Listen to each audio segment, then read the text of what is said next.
Hi, I'm Sam Clift. Welcome to my channel. I'm an artist and I upload art tutorials and tip videos as well as creative mindset magic. In this video, I'm going to be talking you through how I drew this rose in coloured pencils. There's quite a few different techniques involved with the delicate petals, the realistic shadows using complementary colours, and trying to get a lovely soft gentle look as opposed to kind of graininess or very different to the normal fur technique that I'm used to. I really hope you find this helpful and enjoy the video. Starting the yellow rose with the white luminance as a base layer, because it's always a good idea to get these bases down so that you can scrape back with the slice tool if you need to.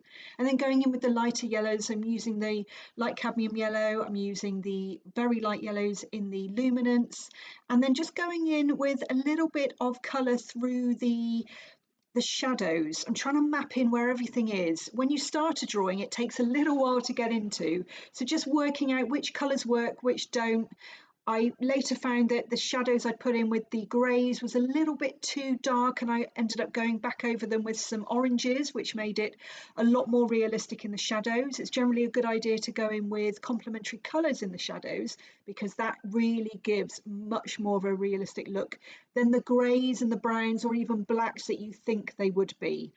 So I made a few mistakes at the beginning.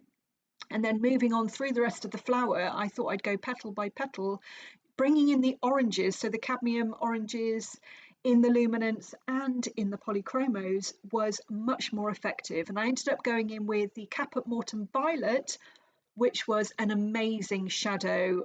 And I could go over the top of the greys that I put down and it made it look much more realistic. So one thing I would really watch with this is that you blend. You can see I was talking about complementary colours there with the colour wheel. So blending with the luminance pencils, a lighter colour pencil going over with the white on top of all of the layers that you're doing, it gives a much softer look, a much more kind of delicate look for a rose petal. And the way that the light kind of fades as it moves out towards the edge of the petal was really difficult to achieve, because when you're working on white paper, it would be so easy to maybe outline because you don't want the petals to get lost, but actually blending into the white of the paper using some cold greys, using the whites, using the buff titanium in the luminance pencil, it gave a much softer and much more realistic look, and I was happier with the way it looked after. So it's a little bit of a jigsaw going into the middle of the rose. I was mapping everything in with the colours I'd already used, the cadmium yellows, some of the Naples ochres, using the oranges and the caput mortuum violet to add the shadows.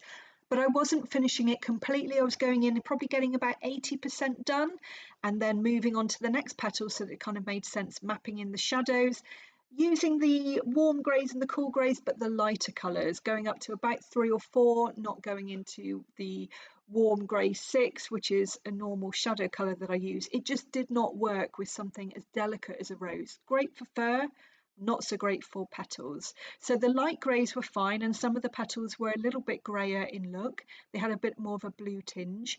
So I used the cold grey 1, 2 and 3 for the edge of the petals, and then I used the oranges and the purples to add the realistic shadows. So moving on through the petals, as you can see, the rose is starting to take shape now. It did take a while, so moving from petal to petal, at the beginning you just think this is really not going to come together. It's not looking that great, but as you move around and start working into the petals, you can see it's really starting to come together.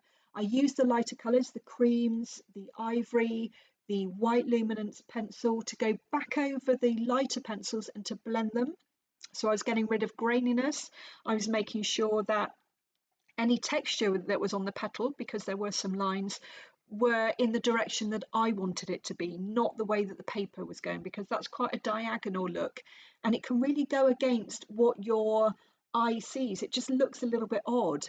Moving on to the leaves, I used the most realistic greens that I found in the polychromos, which is the earth green yellowish, the chromium green opaque, the may green's quite a nice colour. Be careful of the pine green. It looks a little bit bluey sometimes. You can see I'm just zooming out to check on everything. I love the earth green yellowish and the may green, and I use that the most.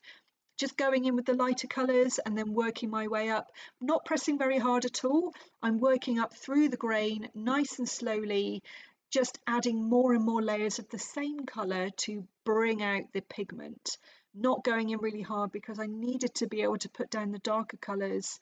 And if it was a little bit bluey, then the pine green was good, but the chromium green opaque was really lovely. And then making sure that on the stem it was darker on one side, lighter on the other, to make it look like it's curved around, and then adding the leaf underneath. It gave it much more kind of context, and then just making sure that I'm going back over so that the pigment of the green, the leaves and the stem was the same kind of pigment that I had in the rose. It wasn't just, an afterthought, because sometimes when we get to the end of a drawing, we really want it to finish, and so we end up rushing the colours.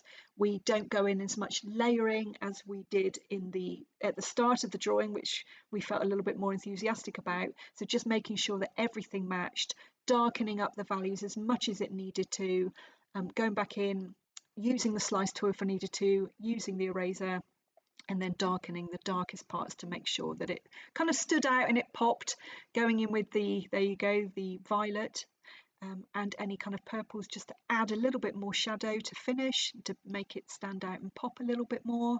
And there's the finished rose, all done. I really hope you enjoyed that video and found it helpful. If you would like to see the full tutorial, it is available on my Patreon channel. I will leave the link in the description box. If you did enjoy this video, please don't forget to like and subscribe and press that bell notification so that you don't miss out on future videos.